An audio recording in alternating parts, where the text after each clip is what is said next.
The galaxy was full of stories. Some were carved into stone tablets on forgotten planets. Others were sung by starfarers as they drifted between systems. But the oldest and strangest stories were about a people called humans. No one truly knew if they had existed. To many, humans were no more real than fire dragons or sky beasts told in childhood tales. But the stories had survived for thousands of years, passed from one generation to the next, changing shape like smoke in the wind. Some tales described humans as warriors, fierce and unstoppable. Others painted them as dreamers, traveling further into the void than anyone else. Some said they were giants who crushed planets beneath their feet, while others imagined them as fragile creatures, small and clever, who won not through size, but through will. The truth, no one could agree on. The Galactic Council, a body of hundreds of alien civilizations, called these stories nothing more than myth. They laughed at scholars who studied them, calling it a waste of time. Humans never existed, the counselors often said in their long chambers of shining light. If they did, we would have found proof long ago. And yet, in the deep dark edge of the galaxy where maps grew uncertain and stars burned cold, a new mystery began. A small scout ship, no larger than a market barge, drifted into an ancient star system. The ship belonged to the Irolans, a thin-bodied species with crystal-like skin and eyes like blue flame. The Irolan captain, Veyron, was not a believer in myths. He trusted scanners, numbers, and facts. But that day, his facts failed him. "Captain," said one of his crew, voice sharp and nervous, "we are detecting metal structures, large ones, orbiting the third planet." Veyron frowned. Structures? This system was marked uninhabited for 10,000 years. The scanners did not lie. Orbiting the planet were wrecks of colossal stations, rings broken apart, towers shattered, silent hulks tumbling through the void. Veyron's crew stared at the images on their displays. The ruins were vast, far larger than anything the Irolans had ever built. At first, Veyron thought it was just another dead colony, abandoned like so many others. But then they found the markings. On a broken station wall, half buried in drifting debris, were giant letters. Ancient paint, faded but still clear. The letters were not in any known alien script. They read, England. Another fragment bore words even stranger, United Earth Defense. Veyron's crystal eyes glowed brighter. "Take full scans," he ordered. "Do not touch anything. Do not damage anything. We must send this to the Council immediately." The Council gathered weeks later in their great hall, a structure so large entire starships could drift above its dome. Representatives from hundreds of species attended, their voices filling the air like storm winds. The Irolan captain's report caused an uproar. "Ruins are nothing new," shouted a scaled warlord from the Kreth species. "Many civilizations fall. These humans are just another extinct race, if they were real at all." A soft-voiced scholar from the Miral species, small and feathery, disagreed. "The markings are clear. These words are not like any galactic language. They match fragments we have seen in old records. Humans, perhaps, were real." Others laughed. "Old records, fairy tales? We have searched the stars for millennia. If humans existed, they are dust." But the evidence could not be ignored. Along with the ruins, the Irolans had captured something more shocking. A signal. It was faint, broken by time, but still repeating endlessly. A code. At first, no one could translate it. The tones were too simple, too raw. But then, one curious linguist realized it was a mathematical sequence. Prime numbers, spoken in a rhythm. A pattern that could only mean intelligence. The council chamber grew tense. "Who built this?" someone whispered. "It matches no known language, no known code." The Miral scholar leaned forward, feathers trembling. "It is human." Word spread across the galaxy like wildfire. Traders whispered about the return of an ancient race. Soldiers laughed at the idea but checked their weapons more carefully. Leaders dismissed the reports, but in the quiet of their private chambers, they stared long at the stars. Some species feared the idea. If humans had truly lived and disappeared, what power had they once wielded? What if they had not vanished but simply withdrawn, waiting for the right moment to return? Others were curious. Who were these beings who left ruins larger than cities' codes that still echoed after thousands of years? Could they be found? Could they be learned from? The Council finally sent more ships. Explorers searched the ruins, but no living beings were found. Only cold metal, broken towers, and recordings. The recordings were the strangest of all. Voices.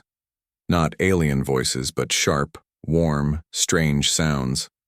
Some were deep and commanding. Others were soft, filled with laughter. And though no alien could understand the words, the tone carried through. Hope, unity, courage. It unsettled many. For even in death, the voices of humans seemed alive. Among the younger species of the galaxy, belief began to grow. Perhaps humans were not myths. Perhaps they were real, and perhaps they might still be out there. But the older, stronger empires warned against such thinking. "Do not dream of ghosts," said the Kreth warlords. "Do not waste time chasing shadows." Yet shadows have a way of becoming storms. In the far reaches, beyond known maps, faint signals stirred once more. Patrol ships reported seeing strange vessels darting through uncharted systems, ships that did not match any registry, any design, any empire. The reports were dismissed. Too vague, too impossible. But among the ruins of the old human stations, the last recording played again and again, endlessly repeating across the stars. A human voice, clear and strong, speaking words that no alien could translate. Yet the tone was unmistakable. It was not a farewell, it was a promise. And though no alien yet realized it, the promise would soon be kept. Full story, 300 words. The galaxy was restless. Since the discovery of the ruins, nothing had felt the same. Merchants in the busy spaceports whispered about the old legends. Soldiers sharpening their blades spoke of strange signals. Even farmers on quiet planets turned their eyes to the sky, wondering if the myths of humans might actually be true. But in the high towers of the Galactic Council, there was no laughter now. The evidence from the Irolan scouts had silenced the jokes. The recordings of the unknown voices, the mathematical signal still pulsing through the void, had shaken even the proudest empires. The council chambers, built from glowing crystal and surrounded by stars, were filled with noise. Hundreds of alien representatives shouted over each other, their words echoing off the high walls. "They are extinct," roared a scaled Kreth general. His armor rattled as he struck the floor with a heavy claw. "I do not fear ghosts." "Extinct races do not leave signals that still broadcast," answered the feathery Miral scholar, her voice soft but firm. "Someone, or something, keeps them alive." "Perhaps machines," said a tall Saracen delegate with skin like polished stone. "Perhaps their creations still function, even if their makers are dust." Others murmured in agreement. But unease spread like fire.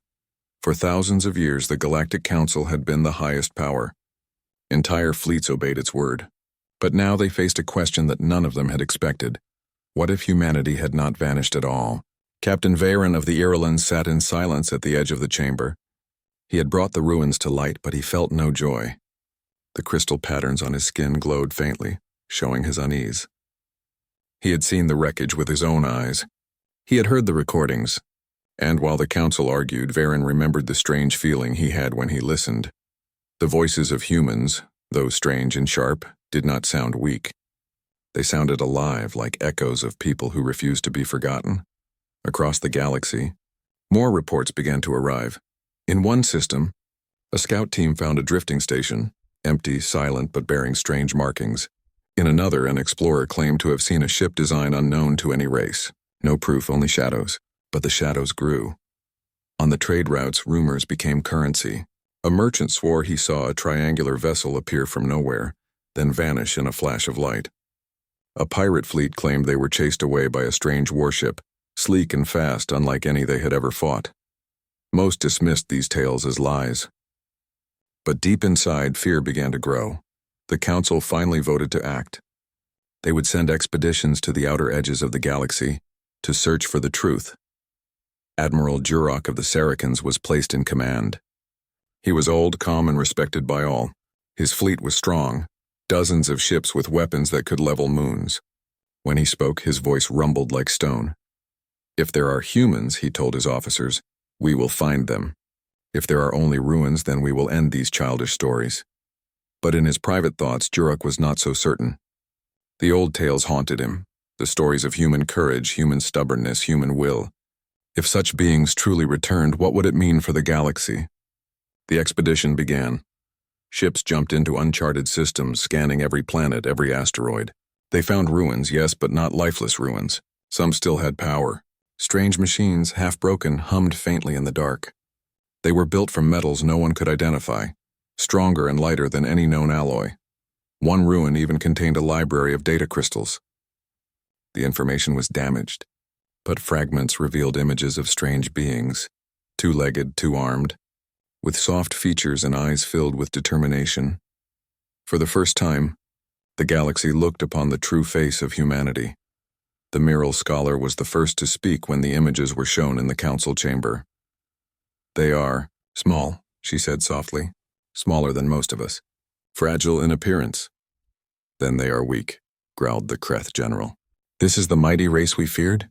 These tiny creatures?" But Admiral Jurok shook his head slowly. "Do not judge by size alone. Look into their eyes. There is strength there, a different kind of strength." And he was right. Even in the faded recordings, the humans did not look afraid. Their faces showed resolve, confidence, hope. The news spread faster than any fleet. Across the stars, common people began to believe. The stories were true. Humans were real. On distant mining colonies, workers gathered to listen to the old recordings, imagining what the words might mean. On warships, young soldiers whispered that if humans returned, perhaps they would change the balance of power. On quiet farming worlds, children looked at the sky with new wonder, but not everyone welcomed the idea. For the great empires, the possibility of humanity's return was not hope, it was threat. "If they live," warned the Kreth general, "they will come for us. The stories say they were warriors. We must prepare." "Prepare for what?" asked the Miral scholar. "You would fight a people we do not yet understand?" "Better to be ready," the general hissed, "than to wait for death." And so in the shadows, fleets began to arm themselves. Factories worked day and night. Secret alliances were made. The galaxy stood on the edge of fear. Meanwhile, more signals appeared, at first faint and scattered, then stronger, a network of repeating codes spreading across sectors. The council experts worked day and night trying to understand. One evening, a breakthrough came. A young translator, exhausted from hours of study, suddenly gasped. The codes were not random. They were coordinates, star maps, routes, pathways across the void. But leading to where? The council panicked. Some argued to follow the path, to seek the source. Others demanded they block it, destroy it, silence it. But before they could decide, something happened that none could deny. At the edge of known space, a fleet of patrol ships reported an encounter. Not pirates, not raiders, not smugglers, ships, dozens of them, sleek, silver, and shaped unlike anything seen before. They moved with discipline, silent and precise. The patrol ships tried to scan them, but their systems failed. Tried to hail them, but no signal returned. The strange fleet passed without a single shot fired, leaving only awe and terror behind. The patrol commander's last words in his report echoed across the council. "They did not answer us. They did not need to. When I looked at them, I knew." These were no myth. These were humans. The council chamber fell silent when the report was read. No one laughed anymore. No one called them myths. The rumors had become reality, and reality was only beginning. The galaxy was no longer calm. The sighting of the unknown fleet had changed everything. Across the council worlds, people spoke in whispers. Merchants at starports traded not only goods but rumors. Soldiers polished their weapons with nervous hands. Leaders stayed awake through long nights, studying maps of their borders. The old stories of humans were no longer myths told to frighten children. They were becoming truth, and the truth was dangerous. The Galactic Council called an emergency meeting. The chamber of crystal towers glowed with cold light. Hundreds of alien leaders filled the seats, their voices heavy with fear and anger. "The reports cannot be trusted," shouted a scaled Kreth warlord, his spines rattling with fury. "A frightened patrol claims to have seen strange ships and suddenly we cry about humans? Absurd." But Admiral Jurok of the Saracens rose slowly. His deep voice rumbled like stone rolling down a mountain. "The patrol commander is not a fool," Jurok said. His words were clear. The ships were real. They moved with discipline, and he believed they were human. Murmurs rippled across the chamber. The Miral scholar, small and feathered, leaned forward. Her voice was calm but sharp. "If they are humans, then they have returned. If they are not, then we face a new power we do not understand. Either way, we cannot ignore this." The chamber grew silent. The truth was simple. Something was out there. While the council argued, fleets along the borders grew restless. The Kreth warlords doubled their patrols, ready to strike at shadows. The Ireland sent scouts deeper into the unknown, desperate to learn more. And on distant colonies, ordinary people wondered if they would soon see strange ships above their skies. Captain Veyron of the Irelands returned to his homeworld as a quiet hero. He had found the ruins, the signal, the first proof. Now his name was spoken across the stars. But he felt no pride. At night, Veyron replayed the recordings of human voices. Though he did not understand the words, he felt the power in them. The voices spoke of courage, of unity, of something greater than fear. "Why do they sound alive?" he whispered to himself. Even after so long, he could not shake the thought that these voices were not only echoes of the past. They were promises for the future. Weeks later, another sighting came. This time there was no doubt. A trading convoy in the outer sectors was approached by a formation of sleek ships. They did not fire. They did not speak. They only passed silently, their hulls marked with symbols no one could read. But the convoy captain swore that when the ships passed, he saw a great banner projected in light, a circle colored blue and green marked with stars. Beneath it, words in an unknown tongue, "United Earth." When the report reached the council, the chamber shook with fear. "They are real." Someone cried. "The humans have returned." The galaxy split in its response. Some were afraid. The Kreth warlords demanded immediate war preparations. "If they come, we must strike first." They roared. Better to crush them now than to wait for their strength to grow. Others were hopeful. The morale scholar spoke of peace. "If they survived," the feathered scholar said, "then they are builders, explorers, not destroyers." Their voices in the ruins carried hope. Let us not answer hope with fear. And some remained uncertain, watching silently, preparing for any outcome. But the galaxy did not have to wait long for an answer. In the dark space beyond the mapped stars, great movements began. Patrol ships reported strange readings. Fleets of unknown origin gathered in the void, then vanished before they could be tracked. It was like the stirring of a storm that no one could stop. Admiral Jurok was the first to see it with his own eyes. His fleet had been ordered to patrol the far rim. They expected pirates, perhaps smugglers. What they found instead froze every voice on the command deck. A fleet appeared from the dark. Dozens of ships moving in perfect formation. They were not crude raiders or scattered traders. They were a navy. Jurok stood tall, his stone-like skin glowing faintly under the lights. "Magnify," he ordered. The screen filled with the image of the ships. They were silver with sharp lines and smooth curves. They moved with speed and order, their engines burning blue. Their design was strange, yet elegant. Unlike anything the Council had ever built, Jurok's officers whispered in fear. What species are they? No design matches. Could it be them? At the center of the fleet, a larger ship moved with calm authority. Upon its hull in bold letters were words none could deny. Terran Armada. For a long moment, silence filled Jurok's ship.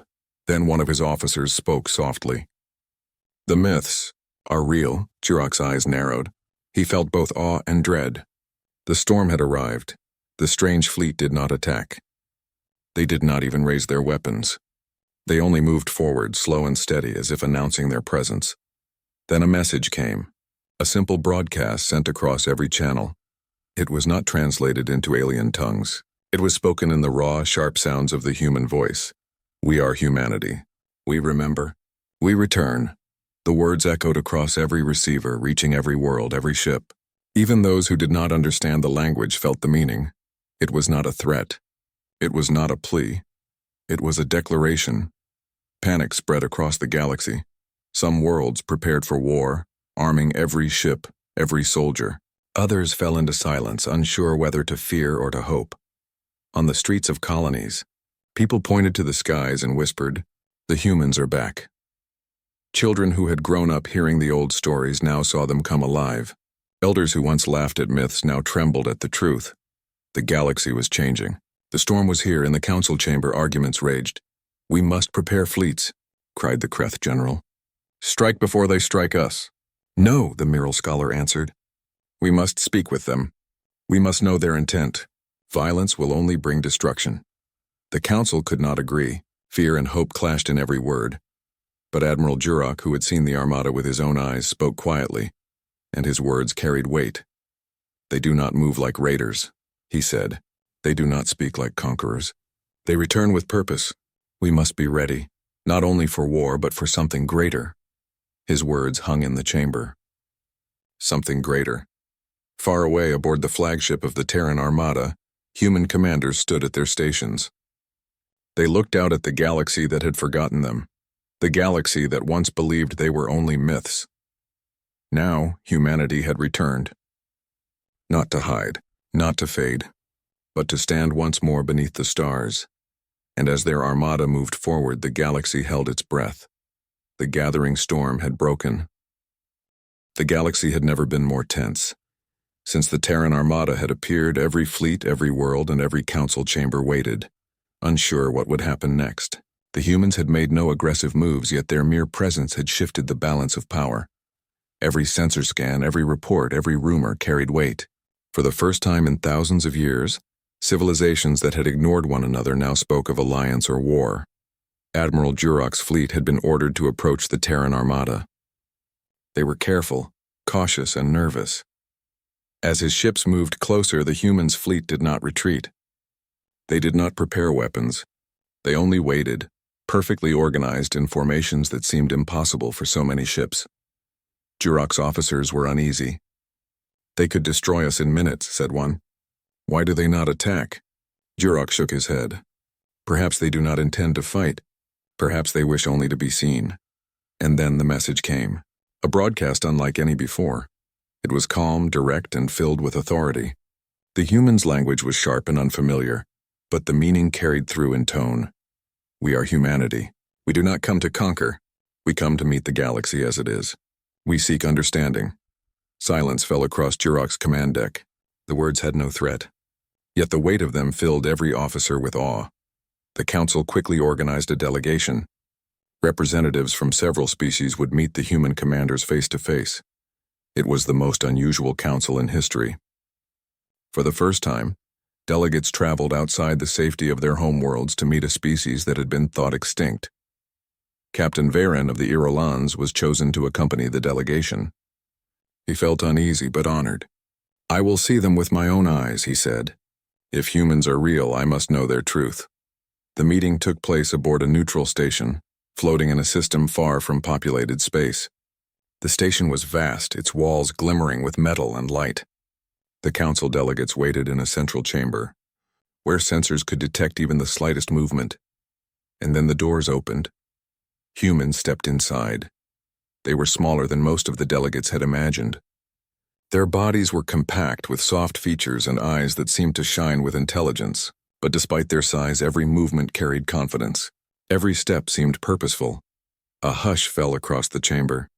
The delegates stared, trying to read the humans' intentions. One of the humans spoke first, not in translation, but in tone that somehow crossed species boundaries. "Greetings. We are humanity. We have returned to the stars." Even though no one understood the words perfectly, the meaning was clear. There was no threat, no anger. Only calm, precise confidence. The council's translator systems worked quickly. Words were converted into the languages of the attending species. "Do you come in peace?" asked the Kreth warlord, still suspicious, still towering over the human envoy. The lead human, a woman with calm eyes and firm posture, answered directly. "We come to understand, not to conquer. We return to meet the galaxy as it is. We wish to share knowledge, to form alliances, and to protect those who seek it." Murmurs filled the room. Some delegates relaxed. Others remained cautious. The Kreth warlord did not speak for a long moment. Then he grunted, unsure if he believed them. The human leader continued, her voice firm. We have watched. We have learned. And we have waited. Our return is not to punish. It is to ensure balance. The word struck everyone in the room. No empire had ever been reminded of it in centuries. The humans, small and unexpected, had reminded the galaxy of what it had forgotten. Strength is not only measured in weapons, but in will and wisdom. Outside the station, fleets of humans hovered silently. Their ships were vast, powerful, and organized beyond the imagination of any alien fleet. But there was no aggression. They waited, watching, ready to act if necessary. On the council worlds, people began to feel something long forgotten. Awe. Even the most hardened generals whispered, they are real. They are alive, and they are different. For several hours, the delegates spoke with the human leaders. They asked questions about history, about their disappearance, about the mysterious ruins scattered across the galaxy. The humans answered each question carefully. They spoke of exploration, of mistakes made, of knowledge gained, and of patience. They had observed the galaxy from the shadows, understanding its systems, studying its empires, and now they returned, not to dominate, but to guide. Captain Varen listened closely. He felt a strange mixture of relief and pride. Humanity, thought Lost, was not a threat. They were extraordinary, not because of their size or weapons or speed, but because of their determination, their intelligence, their will. The Kreth warlord finally spoke again. If you claim to come in peace, how can we trust you? The human leader tilted her head slightly. You do not have to trust us. You only have to judge by our actions. We have waited. We have returned. You will see our intentions in the days to come. Her words carried a quiet power. Even the most aggressive delegates could not ignore it. After the meeting, the council convened to discuss the implications. The Irolans, the Mirals, the Saracens, they all agreed on one thing. Humanity had changed everything. The galaxy has underestimated them, said Admiral Jurok quietly. Not because they are weak, but because we never imagined such determination. We saw ruins and whispers and we dismissed them. Now we see reality.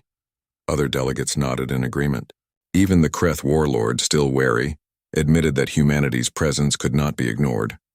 Plans were made, not for immediate war, but for observation, for dialogue, for cautious understanding. Meanwhile, humanity's fleet remained in formation outside the neutral station. They were ready for any challenge, yet they did not move aggressively. Their presence alone was enough to command respect. In the quiet of the flagship, the human commanders spoke among themselves. We must be patient, one said. They will test us, doubt us, fear us. But we have waited long. The galaxy will learn, and when it does, it will remember. Another nodded. We show strength not to intimidate, but to inspire. Our return is not conquest. It is proof. Proof that even a species thought lost can rise again. Back at the council chamber, news of the successful first contact spread quickly. Across the stars, every fleet and colony received reports. Some celebrated. Citizens gathered to gaze at the skies, hoping to catch a glimpse of the legendary human Armada. Others prepared cautiously, unsure of what would come next. Yet one thing was clear to everyone. The myths were real. Humans were not only alive, but they were back, and they had returned with purpose. And for the first time in generations, the galaxy felt both fear and hope. Captain Varen stood alone on the observation deck of his ship, watching the human fleet through the station's large windows. They are smaller than I imagined, he whispered, but their presence, it fills the void. It changes everything. He realized something deep in his chest. Humanity was not just another species. They were a force, a reminder that courage, unity, and will could surpass even the largest armies. The gathering storm had not attacked yet. Instead, it had spoken, and the galaxy was listening. The galaxy was changing, whether its inhabitants liked it or not. Since the Terran Armada's arrival and the peaceful first contact, civilizations across countless systems had felt a new energy in the void. The stories of humans, once considered myths, had become undeniable truth, and the galaxy knew it was witnessing the dawn of a new era. Admiral Jurok stood on the bridge of his flagship, watching the human fleet maintain its silent formation in deep space. His crystal-like skin glimmered faintly under the control lights, reflecting the starlight from outside. He had never seen a fleet move with such coordination. Every ship, every maneuver spoke of discipline and intelligence far beyond his experience. "They are remarkable," he whispered to himself, not because of their firepower, but because of their will. The galaxy had begun to take notice. Trade routes that had been abandoned for decades were reopened under human protection. Colonies previously plagued by pirates found safety in the presence of the Armada, and everywhere the humans went, they offered knowledge, technology, medicine, and strategies that had once been beyond comprehension. But they offered no forceful domination. Every offer of assistance was a choice. Civilizations could accept or refuse, but the humans were patient. They understood that trust once lost over millennia could not be rushed. Yet not all were willing to accept this new era. The Kreth warlords, stubborn and proud, refused to yield. They continued to amass fleets along their borders, preparing for conflict. Even as they watched the humans assist nearby colonies, they interpreted every act as a potential threat. "It is a trick," one Kreth general said, his claws tapping nervously on the table. "They show mercy, but only to hide their strength. We cannot allow this. We must strike first," but others disagreed. Younger Kreth officers, more cautious, began to see the difference. "We underestimate them at our peril," said one quietly. "They do not act as conquerors, yet their presence changes everything." Meanwhile, across other species, hope began to blossom. The morale scholars, who had long studied the human ruins and signals, now stood in awe. Their eyes followed human ships as they assisted distant planets with construction, energy distribution, and disaster recovery. "They are different," said one scholar to her colleague. "They show strength without violence, wisdom without arrogance. Perhaps this is why they survived." In the quiet halls of the Saracens, Admiral Jurok convened with his officers. "The galaxy may not understand them yet," he said, "but we must. Their return is an opportunity not only to learn but to unite. Their strength is not meant for domination. It is meant to uplift." The first test of humanity's approach came sooner than expected. A band of raiders, emboldened by fear and rumor, attacked a human-protected convoy near the edge of mapped space. They had expected retreat, or perhaps a skirmish. What they found instead stunned them. The Terran Armada responded with precision. Ships moved like living shadows, disabling raider vessels without destroying them. Not a single life was lost on the attacking side, yet their ships were captured and immobilized. The raider captain, trembling, watched as a human officer boarded his ship. The officer spoke calmly, using the translator system. "Your actions endangered others," the officer said. "You may not understand the galaxy, but you will learn. Violence is not our choice. Peace is our method. Choose wisely next time." The raiders were released, their ships repaired, and when they returned to their worlds, they carried not stories of terror but of respect. Humanity's power was not measured by destruction, but by restraint.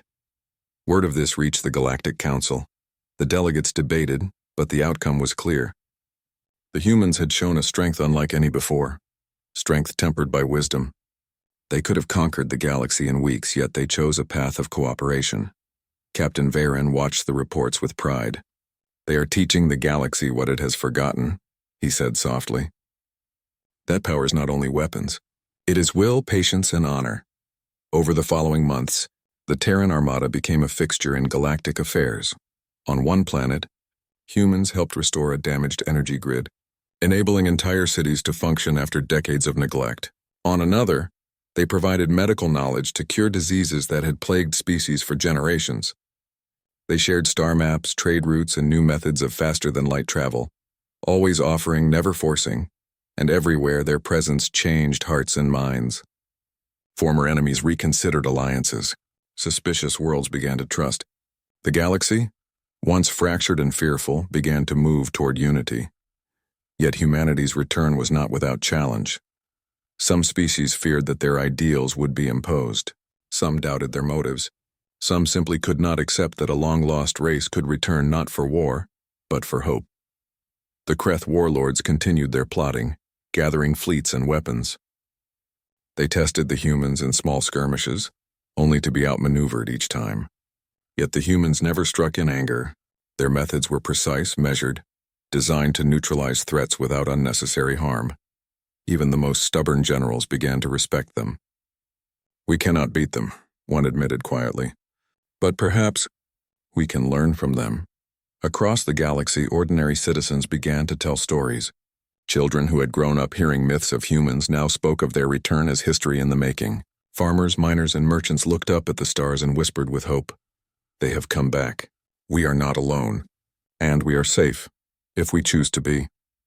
The Terran Armada did not need to speak. Their actions spoke for themselves.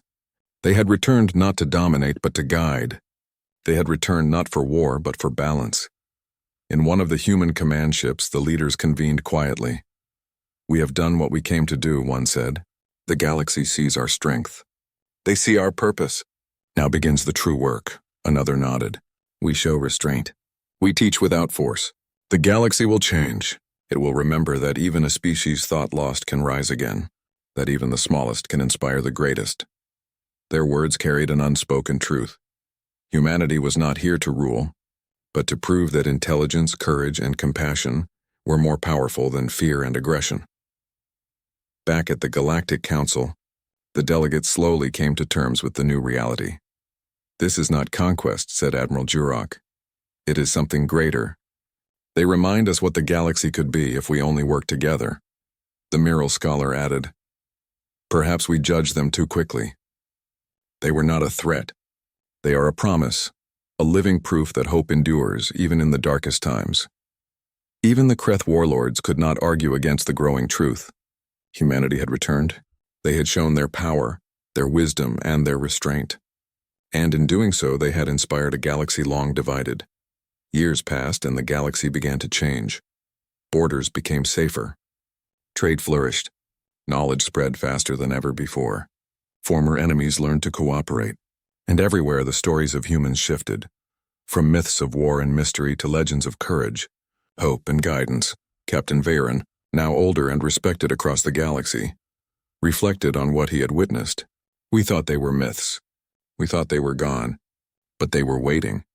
Waiting to show us that even a species long lost could return and change everything, not by force but by example.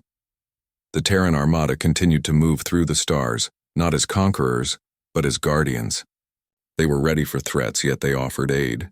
They had arrived as legends and they became history. And so the galaxy entered a new age, the age of humanity. It was an era of hope, of unity, of learning and exploration.